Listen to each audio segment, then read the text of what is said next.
پس اون حضور خیلی میتونه برای شما کمک کننده باشه به این مفهوم که واقعا در اون لحظاتی از روزتون که قرار حضور داشته باشین که میتونه 30 دقیقه باشه، 1 ساعت باشه، خب اگه بیشتر باشه چه بهتر، واقعا در کنار پدر و مادر، همسر، فرزندان یا هر در واقع عضوی از خانواده یا دوستان که هستین واقعا با اونها باشین و تلاش بکنین که دوری بکنین از هر چیزی که شما رو به فکر آینده، گذشته میبره یا درگیر مسائل و اطلاعاتی که اونقدر هم ضروری نیست و توی فضاهای مجازی ما باش درگیر میشیم درگیرتون میکنه.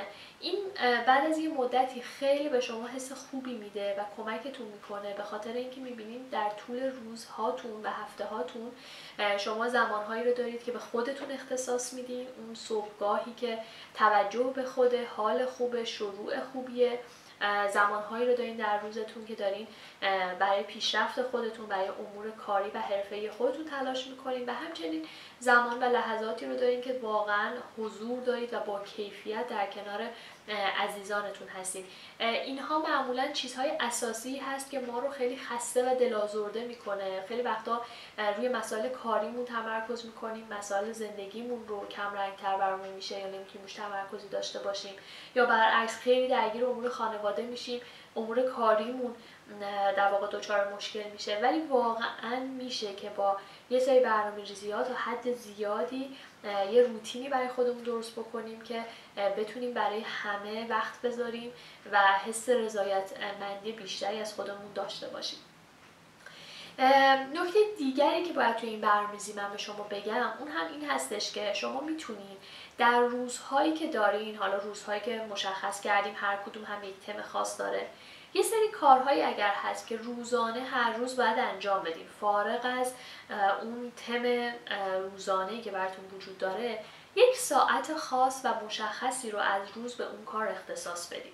مثلا ساعت فرض بکنین 9 تا 10 صبحتون رو بذارید برای اینکه حالا توی این دوره میگفت ایمیل هاتون رو چک کنید. اگر که مثلا کارهاتون به نحوی هست که ایمیل براتون میاد، 1 ساعت در روزتون رو بذارید برای ایمیل چک کردن، ولی من میگم بذارید برای پیام های فضاهای مجازیتون رو چک کردن. حالا میتونه بر اساس اهمیتی که برای شما داره و بر اساس شخصیتی که خودتون دارین صبح باشه یا بعد از ظهر باشه، ولی یک زمان مشخصی رو بذارید براش. پیام های واتساپ، تلگرام، اینستاگرام، ایمیل، هر آنچه که باید پاسخگو باشین و خب احتمالاً خیلیش برمیگرده به مسائل کاریتون، واقعا در یک زمان مشخصی بذارید جواب بدید و تمامش بکنید. من این کار برای خودم کردم چون میدیدم که درگیری با موبایل در طول روز خیلی من رو از یه سری کارها عقب میندازه. میرم که مثلا جواب یک فردی رو بدم، یهو نوتیفیکیشنی از یه فضای مجازی میبینم، میرم درگیر اون میشم، بعد یهو یه استوری مثلا توی همون اینستاگرام میبینم، بعد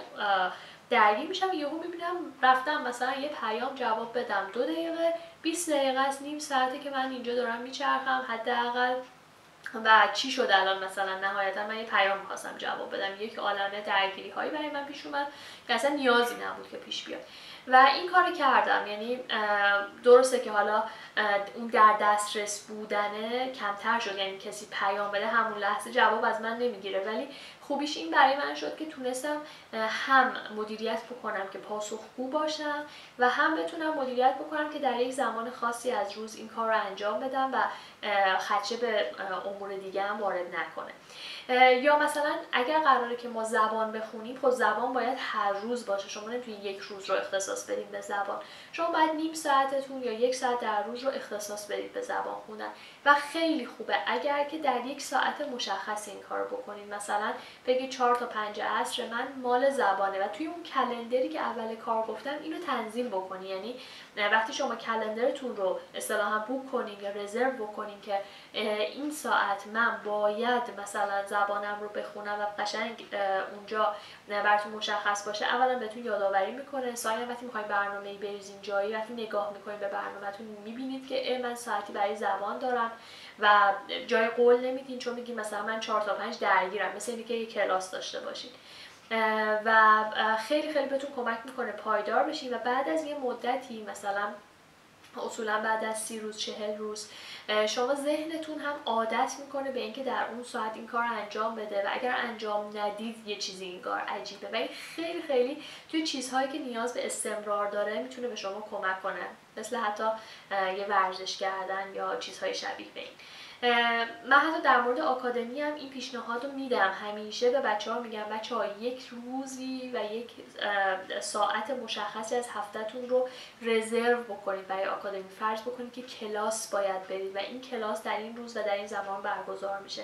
این به شما کمک میکنه که بتونید هفته به هفته استمرار داشته باشین، وگرنه ما میدونیم که زندگی انقدر شلوغ بلوغه که اگر حواسمون نباشه به تنظیم روزهامون و تنظیم ساعتهامون و اونها رو برای خودمون رزرو نکنیم، هزاران کار و هزاران داستان پیش میاد و نمیتونیم به نتیجه‌ای که میخوایم برسیم. پس حتما پیشنهاد میکنم، مخصوصا اگر خودتون برای خودتون دارین یه سری برنامه‌ریزی‌هایی میکنید برای پیشرفتتون که نیاز به استمرار داره، در روزهاتون یک ساعت مشخصی رو بهش اختصاص بدید و توی کلندرتون این رو وارد بکنید.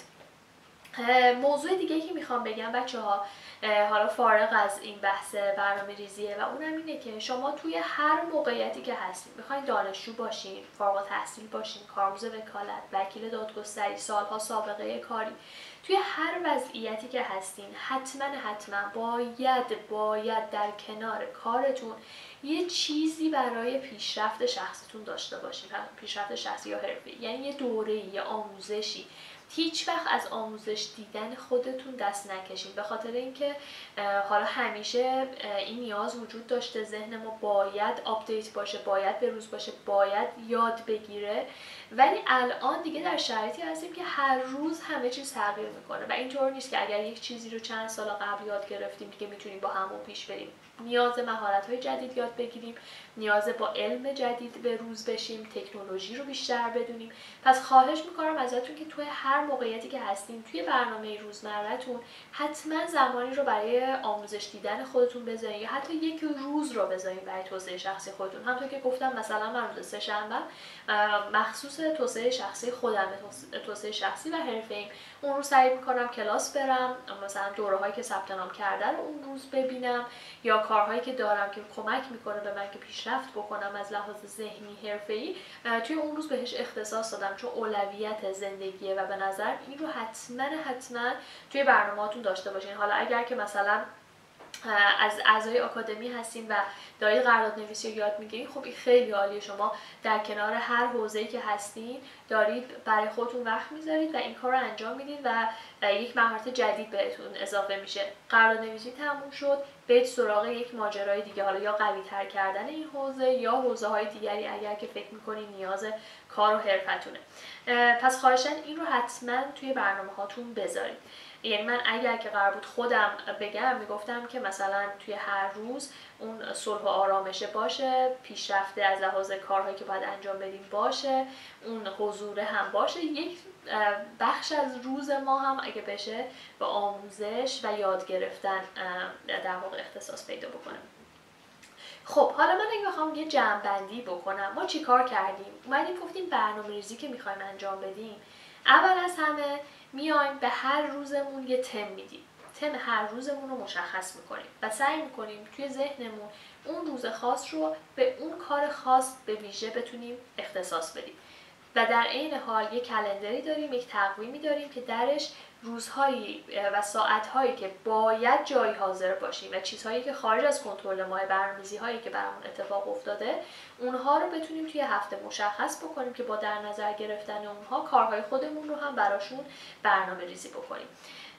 هر روز هفتهمون رو به یک موضوع اختصاص میدیم با توجه به اینکه آدم صبحیم یا آدم عصریم، در واقع اون برنامه رو به دو قسمت AM و PM تقسیم میکنیم. AM برای کارهایی که حالا بسته به شخصیت شما، اگه مثل من خلاقیت نیاز داره، فکر نیاز داره، نیاز به این هستش که ذهن حالش خوب باشه، و بعد از ظهر هم برای کارهایی که روتینه و شما راحت‌تر میتونید از پسش بر بیاید. اگه احساس خواب‌آلودگی هم بکنید، مغزتون میتونه این فرمان رو بده که اون کار رو انجام بدید.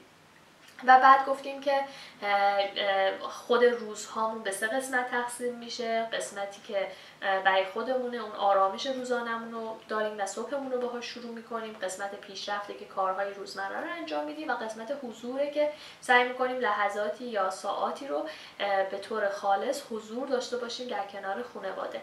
گفتیم حتما یک روزمون رو از آخر هفته ها میذاریم آزاد، هر کاری که دلمون میخواد میکنیم، هر چیزی که حتی دلمون بخواد میخوریم. البته من خودم موافق این قسمت دوم نیستم، ولی منظورم اینه که ذهنمون رو نمیخوایم بهش فشار بیاریم، میخوایم یک روز آزاد باشه، واقعا حالش با خودش خوب باشه.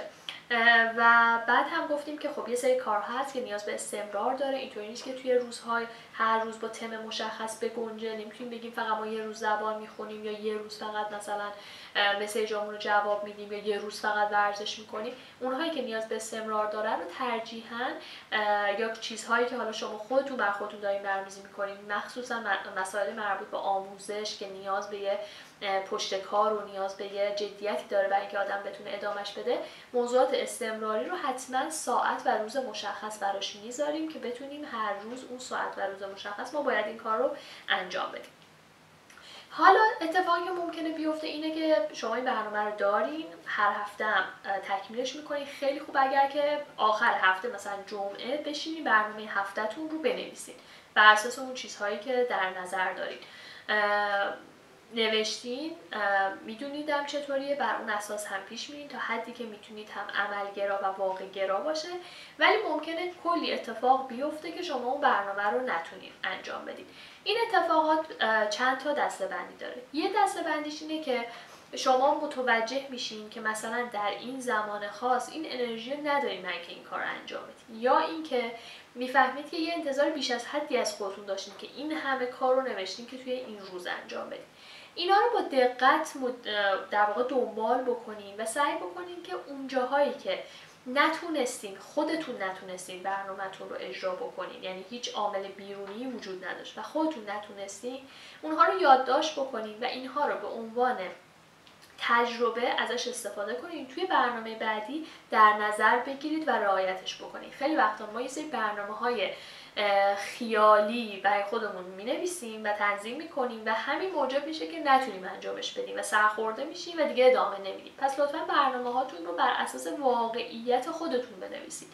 اگر شما آدمی هستین که انرژی روزانه‌تون محدوده، رویای اینو نداشته باشین که نه من دلم میخواد روزی 10 ساعت رو بتونم کار بکنم، 8 ساعت رو بتونم کار بکنم و بر اون اساس برنامه بریزین. خب این برنامه محکوم به شکسته.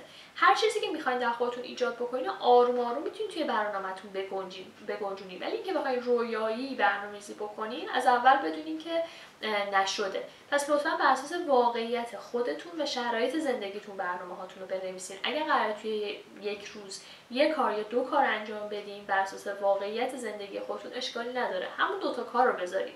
اگه دوست دارین بیشترش کنین آروم آروم بیشترش بکنین، ولی یه برنامه خیلی رویایی ننویسید. دسته دوم مشکلات و این دلایل که موجب میشه برنامه اتفاق نیفته عوامل بیرونی هستن، چیزهایی که واقعا خارج از کنترل ما. یه اتفاقی میفته، اصلا یه مهمانی از راه میرسه، یه شرایطی پیش میاد که ما برای یه کار دیگه ای انجام بدیم، کاملا خارج از کنترل. اونها رو هم لطفاً باهاشون رویکرد پذیرش داشته باشین. نه باشون بجنگین، نه اعصابتون رو خورد کنه، نه ناراحت بشین، نه استراب بگیرین که وای من امروز این کارو نکردم. زندگی تا یه حدی ما میتونیم روش اثر بذاریم و کنترلش کنیم، تقریبا بیشتر حدش غیر قابل کنترله و از همین پذیرش در واقع تکون خوردن برنامه‌های روزانه و تغییر اون به شما کمک میکنه که به این پذیرش برسید که در آینده هر آنچه که دیگه تغییر کرد و توی زندگی طبق میل شما پیش نرفت هم بتونید نسبت بهش پذیرش داشته باشین. پس یه تمرین خوبیه، لطفاً با حس خوب و پذیرش پیش برید. و موضوع بعدی همین که برنامه‌هاتون رو هر هفته بهبود ببخشین، یعنی بر اساس تجاربی که به دست آوردین اون رو بهترش بکنین. نقاطی که نقاط ضعفش بوده، چیزایی بوده که موجب شده نتونین انجامش بدین، اونا رو بهبود ببخشین و میتونین یه برنامه بلند مدت داشته باشین برای خودتون. یعنی از روزی که شروع می‌کنین بگین مثلا من در 6 ماه آینده دوست دارم به این نقطه برسم که برنامه‌ام این شکلی باشه، ولی لازم نیست که روز اول به اون صورت باشه. من فکر می‌کنم تقریبا همه چیزها رو گفتم. فقط این که خیلی وقتا ما میگیم وقت نکردم این کار بکنم، خیلی سرم شلوغ بود، اینطوری نشد بکنم. منم میگم، نه که فکر کنی منم نمیگم، ولی هممون باید بدونیم که بحث وقت کردن و وقت نکردن نیست. واقعا مدیریت روز و مدیریت زندگی و مدیریت هفته این چیزیه که ما باید انجامش بدیم اگر میخوایم که مسیرمون، زندگیمون تحت مدیریت و در واقع طراحی خودمون قرار بگیره و اولویت بندی داشته باشیم. یعنی اگر که کاری رو نمیرسیم که انجام بدیم، یعنی اولویت ما نبوده. اگر اولویت ما بوده، پس ما باید میتونستیم یه پلنی براش میداشتیم که انجامش بدیم و دیگه بقیهش میشه بهانه جویی. اینو هم من میدونم برای خودم، هم شما میدونید برای خودتون. اگر کاری رو نمی کنیم به این دلیل نیست که وقت نداریم، به این دلیله که یا اولویتمون نیست یا براش برنامه درستی نریختیم. سعی بکنین امسال، من میگم نریم سراغ برنامه‌های رویاگونه، ولی سعی بکنیم امسال اگر قرار اهدافی هم برای خودمون داشته باشیم، یه اهداف گلچین شده باشه، یه اهداف قابل دسترسی باشه و بتونیم اون اهدافمون رو براش برنامه بریزیم و به برنامه‌مون پایبند باشیم. خیلی از ما شروع کننده های خوبی هستیم ولی ادامه دهنده های خوبی نیستیم. امسال پیشنهاد من به شما اینه که به عنوان کسی که با دانشجوها و کسان زیادی کار کرده، نقاط پیشرفت خیلی ها رو شاهد بوده، امسالتون رو اختصاص بدین به استمرار داشتن، به ادامه دادن، به خسته نشدن. اگه یه برنامه بر خودتون دارین، اگه یه هدف بر خودتون داشته باشین و اون رو ادامه بدین، خیلی بهتر از اینه که 10 تا هدف داشته باشیم و وسط راه هی تغییرش بدیم. من اینو برای خودم هم میگم، یعنی یه سری اهدافی برای خودم هم گذاشتم و به خودم گفتم سال آینده این موقع اون کارهایی که داری در راستاش انجام میدی و باید بازم انجام بدی. تمام تلاشتو بکن که بتونی به یک سال برسونیش و این کاری که ما باید بکنیم و تلاش بکنیم برای اینکه مستمر باشیم و رها نکنیم. چون من توی حوزه‌های مختلفی میبینم که خیلی وقتا با ذوق و شوق شروع میکنیم، برنامه میریزیم، میگیم آره الان بهار، عید، کلی انرژی داریم، بعد به وسط گرمای تابستون و سرمای زمستون که میرسه یادمون میره الان خسته ایم، الان این کارو داریم، الان این مسئله رو داریم و رها میشه. ممکنه زمانهایی ما مجبور باشیم از روتین‌های خودمون خارج بشیم، ولی سعی بکنیم بعدش دوباره برگردیم، حس عذاب وجدان به خودمون ندیم. فقط تنها کاری که بکنیم تلاش برای بهتر شدن باشه. این تلاش خودش از هر چیزی با ارزش تره، حتی از به نتیجه رسوندن اون در واقع تلاش. امیدوارم که مسیر زندگی و حرفه‌ای و کاریتون پر از خیر و برکت باشه. اگر که این برنامه رو اجرا کردین لطفاً حتما به من فیدبکش رو بدین. من 1 ساله که دارم اجراش میکنم، خیلی راضیم، خیلی احساس میکنم که کارامو بهتر میتونم از پسش بر بیام و به من خیلی کمک کرده. حالا اگر دوست داشتین میتونیم راجبش بیشتر صحبت کنیم، اجراش کنین. اگر جایی مثلا به مشکل برخوردین یا هر مسئله‌ای داشتین به من بگین. به نظرم برای تمرین عملی این ویدیو و صحبتی که داشتیم، کاری که بکنین اول از همه یه دونه کلندر و تقویم اگر ندارین برای خودتون ایجاد بکنین. شروع بکنین که بنویسید که چه کارهایی رو فکر میکنید باید در صبح شما انجام بشه، چه کارهایی در عصر شما باید انجام بشه. بعد به این فکر بکنید که روزتون رو چطور میتونین به اون 3 دسته تقسیم بکنین که هم حضور داشته باشین، هم آرامش داشته باشین، هم پیشرفت داشته باشین. چه کارهایی میخواین توی این 3 دسته قرار بدین و انجامش بدین و به این فکر بکنید که چه تم‌های روزانه‌ای رو در هفته‌تون می‌خواید داشته باشین. حتی ممکنه یه تم از اون روز این باشه که فقط به خودتون رسیدگی بکنین یا به زندگی رسیدگی کنین، کارهای خونه رو انجام بدین. لازم نیست که همش مسائل کاری باشه. در هر صورت مسلماً ما زندگی و کارمون و مسائل کاریمون در هم آمیخته است. خیلی مواقع مجبوریم که همه رو با هم انجام بدیم. لزوما نمیتونیم یک روز فقط یک کاری رو انجام بدیم، ولی میتونیم تمرکز اصلی و هدف اصلی اون روز رو برای اون تم موضوعی که وجود داره انجام بدیم و اگه حالا کارهای دیگه هم پیش اومد مسلما مدیریت میکنیم و پیش میبریمش. امیدوارم که سال جدید سال پر از خیر و برکتی باشه برای همتون. من خیلی امیدوارم، خیلی فکر میکنم که در تمام سختی هایی که داریم پشت سر میگذاریم سالهای خوبی پیش رومونه. ایشالا اگه که همه بتونیم آگاهی هامون رو افزایش بدیم، توانمندی هامون رو افزایش بدیم و خودمون رو آماده کنیم برای اون روزهایی که خوبن و دیر نیستن. دوستتون دارم و پیشا پیش سال نوتون مبارک.